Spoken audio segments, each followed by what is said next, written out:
Fala pessoal, tudo bem? Aqui é o Raniel Campos, bem-vindos ao meu canal Teologia e Tradução. Hoje, tentando surpreender, trazendo um conteúdo um pouquinho mais cedo do que é normal, eu tento me comprometer a fazer uma vez por semana, mas está um pouco difícil ainda, eu comunico isso com vocês sempre que eu posso. Normalmente estou fazendo quase um vídeo por mês, mas eu acredito que isso vai mudar. Eu tenho me esforçado para isso poder mudar, tentando desenvolver meu conteúdo de forma que eu consiga acompanhar, eu consigo entregar da demanda que agrade vocês e, claro, continuar trazendo um conteúdo relevante, continuar trazendo alguma coisa que seja útil para a sua realidade. Eu quero começar convidando vocês a me seguirem no Instagram, eu estou deixando ele aqui embaixo, é o meu Instagram pessoal, Rani Campos, e também ao Instagram daqui da página, o Teologia e Tradução, onde eu aviso quando tiver vídeo novo e posto alguns assuntos diferentes e também mais um canal para a gente poder conversar. Maravilha, pessoal. Já peço também para que vocês deixem o like aqui no vídeo, o comentário, o compartilhamento. A discussão saudável ela sempre é muito boa e eu conto com vocês para que ela ocorra. Hoje eu vou estar falando sobre um tema muito relevante, o qual eu já toquei de maneira um pouco mais discreta, mas hoje eu vou poder abordar com mais seriedade, que é sobre os desigrejados.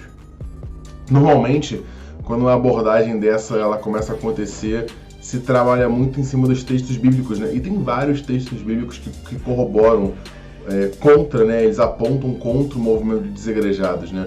Nós poderíamos falar sobre N exemplos na realidade. A gente poderia falar até mesmo sobre a figura de Cristo, que enquanto esteve na Terra continuou frequentando templos.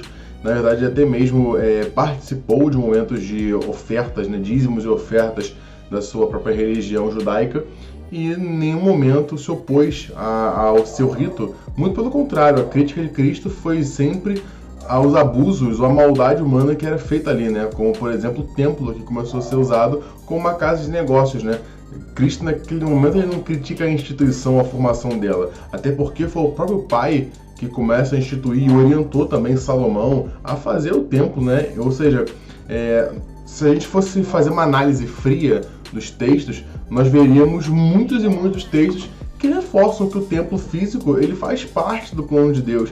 E a igreja, de fato, a igreja invisível, ela se manifesta através da igreja visível também, né? Então esse é um ponto muito relevante. E claro, a gente tem o texto clássico de Hebreus, né? Não deixemos de congregar como é costume de alguns. Ao contrário, então esses textos eles são sempre muito comuns.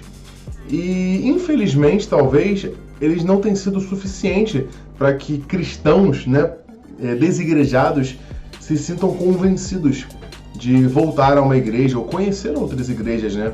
E a minha ideia aqui é conseguir falar um pouco sobre isso e talvez motivar você que hoje se encontra na posição de desigrejado a conhecer uma igreja de maneira um pouco diferente e simplesmente fazendo um apontamento, fazendo com que você possa compreender uma grande realidade.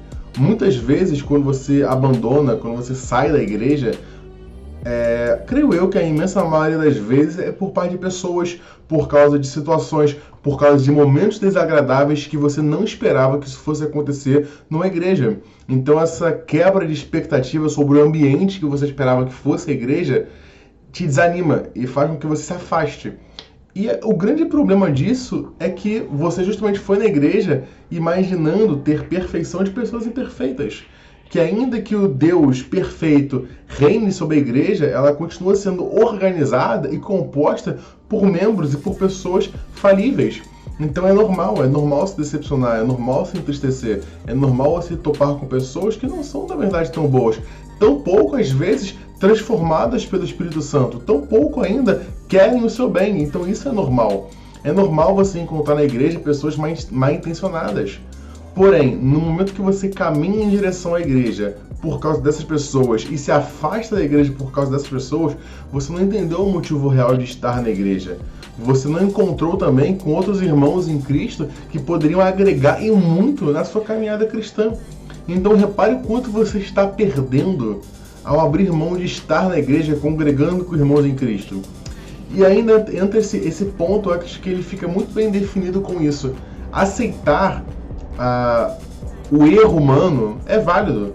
Aceitar que pessoas erram na igreja é válido. Acreditar que você pode se decepcionar na igreja e topar com pessoas não tão boas assim é super válido, mas se afastar por causa disso é um motivo injustificável, porque depois disso mora um outro grande problema, que naturalmente o desigrejado ele se coloca numa posição de orgulho e de superioridade comparado aos seus irmãos em Cristo, porque ele se sente melhor do que essas pessoas, ou como se ele não fosse cometer ou não agiria dessa maneira se fosse com ele. Mas nós sabemos que dentro da nossa humanidade, quando a gente entende a natureza humana decaída e falível, quando nós entendemos essa posição, nós entendemos que, na realidade, facilmente você poderia ser essa pessoa. E muitas vezes, sem nem saber, você pode ter sido essa pessoa. Você pode ter sido uma pessoa que fez mal a outra pessoa e nem sequer sabe disso.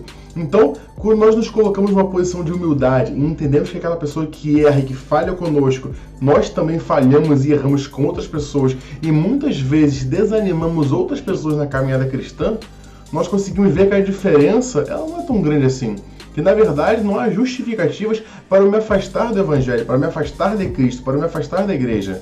Eu acho que esses dois pontos eles já respondem muitos questionamentos e eles já retiram dos desigrejados muitas justificativas para continuarem sendo desigrejados.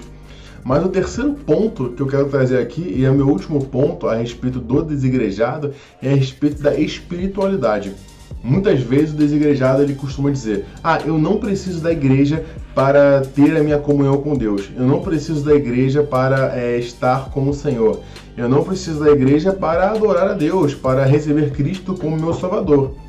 Talvez não por obrigatoriedade você precise, mas é natural que, se você deseja conhecer mais de Deus e se você realmente quer ter uma espiritualidade, é normal que você queira fugir da loucura do mundo, da loucura do dia a dia e da rotina e se aproximar de pessoas que querem buscar a mesma coisa que você.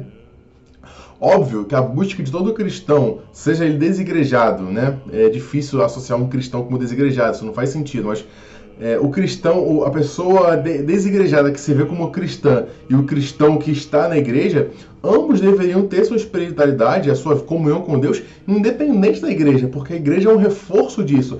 Na verdade, é um refúgio para todo cristão que luta contra a rotina, luta contra o mal, luta contra o dia a dia, luta contra as suas vontades e consegue encontrar na igreja um ambiente de paz, onde ele possa confessar os seus pecados, onde ele possa participar dos sacramentos da igreja, onde ele possa mergulhar em intimidade com Deus, compartilhando suas dores com outros cristãos que vivem essa realidade, que têm o mesmo conceito de moral, de certo e errado, que um cristão teria. Porque lá fora, muitas crises que você teria sobre a sua fé, sobre aquilo que você crê, é tratado como algo irrelevante. Você não deveria acreditar assim, que isso é um pensamento bobo. Na igreja, dentro da igreja, não, isso vai ser tratado com seriedade. E você vai ser ouvido por causa disso e orientado. Então a igreja também capacita você a caminhar nessa jornada de santidade, que sozinho é muito difícil. Então, ainda que você se orgulhe de ter uma espiritualidade fora da igreja, que bom, só que isso é a obrigação de todo cristão, não é uma exceção porque você não está na igreja. Justamente por você ter uma espiritualidade forte, o seu desejo vai querer estar na igreja. Até porque, se você é um homem firme e não vê necessidade de estar na igreja para se aproximar mais de Deus, o que eu considero algo equivocado, ainda assim, naquela igreja, há pessoas que precisam de orientação, precisam de ajuda, precisam de pessoas que possam guiá-las. Então, se você não está na igreja para ajudar, e se você não está na igreja porque você considera que isso não agrega na sua vida cristã, talvez você esteja sendo mais uma vez orgulhoso e egoísta, pensando somente em você, indo contra as escrituras, indo contra o amor ao próximo e simplesmente vivendo a sua vida como se independesse, como se você pudesse ser o corpo por completo, quando na realidade a igreja é o corpo formado por cada um de nós. Então é natural que nós queiramos estar juntos. Não existe nenhum movimento, não existe nenhuma ideologia, nenhum pensamento na história do mundo onde as pessoas que pensam igual se afastam. Muito pelo contrário. Quando você concorda com alguém, você quer se aproximar dela. É natural dos seres humanos. A sociedade, o mundo foi construído por conta disso. As pessoas que tinham o mesmo propósito, né, não viver como nômades, queriam uma vida um pouco mais facilitada, se uniam para que elas pudessem assim compartilhar dos benefícios dessa união. Com a igreja é a mesma coisa. Então eu tento trazer esses pontos de vista aqui, esses pontos de reflexão, para que talvez você possa refletir sobre isso. Porque, infelizmente, muitas vezes o texto bíblico ainda sendo muito evidente sobre como é inconcebível um cristão não querer estar na igreja, muitas pessoas não aceitam. Então talvez numa linha um pouco mais lógica, um pouco mais racional, um pouco mais não se utilizando da escritura, mas se usando na normalidade humana, né? Sendo o Senhor nosso Criador, então algumas tendências que o homem tem, elas se mantiveram, né? Ou seja, que isso possa ser relevante, o suficiente para que você tente e conheça. É um ponto muito interessante, algo que eu queria reforçar aqui, é que o cristianismo ele é muito amplo, principalmente no campo protestante, né? Em geral, o protestante ele tem a possibilidade de congregar em várias outras denominações. Então você pode ser presbiteriano, você pode ser batista, você pode ser assembleiano, você pode ser metodista, você pode ser luterano, você pode ser pentecostal. Enfim, a quantidade de denominações no protestantismo é gigantesca. Mas também é interessante conhecer o outro lado da moeda, né? O outro lado do cristianismo. A gente tem o catolicismo romano, a gente tem a igreja católica ortodoxa, esses pontos também que muitas vezes não são conhecidos, estão pouco explorados. Então é interessante conhecer a riqueza da igreja. A riqueza da igreja ela existe para que você possa explorar e conhecê-la.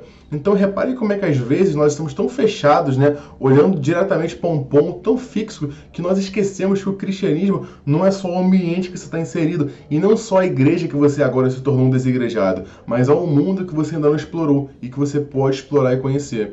Então creio eu que não há justificativas para ficar preso na sua casa. E que isso possa motivar você a conhecer a igreja, porque a igreja é muito rica e tem muito a oferecer. E tem muito para colaborar na sua vida espiritual, ainda que você ache que não. E é isso. Espero que vocês tenham gostado. O vídeo ele vai ser bem sem cortes, bem objetivo, porque a ideia era falar para você. Você que é desigrejado, você que talvez ainda não tenha conhecido uma igreja e talvez tenha se decepcionado. Conheça a igreja, conheça a riqueza da igreja.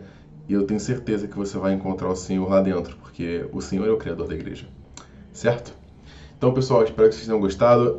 Se possível, curtam, comentem, compartilhem esse vídeo com um amigo desigrejado, quem sabe. Eu não estou aqui para ser o fiscal da sua fé, mas eu estou aqui para conversar. Então, tem meu Instagram, tem o YouTube aqui, vamos conversar.